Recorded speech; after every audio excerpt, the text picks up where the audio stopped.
മറ്റൊരു വാർത്തയിലേക്ക് UDF വിട്ട കേരള കോൺഗ്രസ് മാണി വിഭാഗത്തിന്റെ നിലപാടായിരുന്നു സഭയിലെ ആദ്യ ദിവസത്തെ കൗതുകം. പ്രത്യേക ബ്ലോക്കായിരിക്കണമെന്ന മാണിയുടെ ആവശ്യം സ്പീക്കർ അംഗീകരിച്ചു. സഭയിൽ പ്രശ്നാധിഷ്ഠിത നിലപാട് സ്വീകരിക്കുമെന്ന് മാണി പീപ്പിൾ ടിവിയോട് പറഞ്ഞു. സഭാ നടപടികൾ തുടങ്ങിയതിനു ശേഷം 8:50ഓടെയാണ് KM മാണിയുടെ നേതൃത്വത്തിൽ മാണി വിഭാഗം MLA മാർ നിയമസഭയിലെത്തിയത്. മാണിയുടെ ഇരിപ്പിടവും നിലപാടുകളുമായിരുന്നു ആദ്യ ദിവസത്തെ കൗതുകം. പ്രത്യേക ബ്ലോക്കായിരിക്കണമെന്ന മാണി വിഭാഗത്തിന്റെ ആവശ്യം സ്പീക്കർ അംഗീകരിച്ചിട്ടുണ്ട്.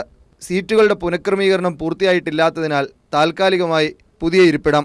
ഒന്നാം നിരയിൽ 6ാമതായി ഉമ്മൻചാണ്ടിക്കും രാജഗോപാലിനും ഇടയിലായിരുന്നു മാണിയുടെ ഇരിപ്പിടം. തൊട്ടുപിന്നിൽ PJ ജോസഫും CF തോമസും. 3ാം നിരയിൽ മോൻസ് ജോസഫ്. 5ാം നിരയിൽ ജയരാജ്. പുനഃക്രമീകരണം പൂർത്തിയായതിനു ശേഷം പ്രത്യേക ബ്ലോക്കായി തന്നെ സീറ്റ് അനുവദിക്കും. പ്രശ്നാധിഷ്ഠിത നിലപാടായിരിക്കും നിയമസഭയിൽ സ്വീകരിക്കുകയെന്ന് KM മാണി പീപ്പിളിനോട് പറഞ്ഞു. പുതിയ തുടക്കമാണല്ലോ, സ്വതന്ത്രമായൊരു സീറ്റിൽ ഇരിക്കുക എന്ന് പറയുന്നത് പുതിയ തുടക്കമായി. ഞങ്ങൾ ഇഷ്യൂ ബേസ്ഡ് ആ കാര്യങ്ങളൊക്കെ. നല്ലതിനെ പിന്താങ്ങും, തെറ്റിനെ ഞങ്ങൾ എതിർക്കും.